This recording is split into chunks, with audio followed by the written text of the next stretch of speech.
So talk a little bit about then, Prof, about that unlocking at cabinet level. So would that be, for example, when there's a discussion of medical experts and they say, listen, if we are to do that effectively, we need police to make sure there are orderly lines at vaccine centres. Not a great example, but I'm sure it'll work for our purposes. And then his role is to make sure that that process gets unlocked, or if there's a blockage in the system involving provincial medical departments, again, he's the one to step in. Is that?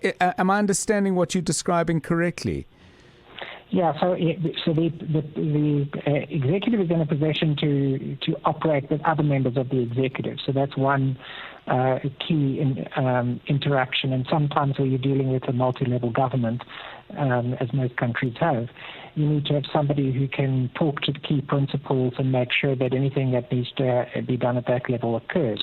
But the other area is also in the international sphere. So, for instance, if there are obstacles to accessing vaccine doses and things like that, that could require the intervention of a politician, and perhaps you need the intervention of the president, then you want to make sure that the key principal you're dealing with is in a position to go to the president and say, please, you need to speak to the president of the United States and ask for A, B, C, and D.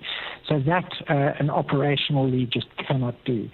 But that's very strategic and it's infrequent. Yeah. So that you don't need a minister to deal with operational detail and be on it on a day-to-day basis. You want them there for that. News. Experts. Analysis. Where things stand. What you need to know. Drive home with John Perlman On 702.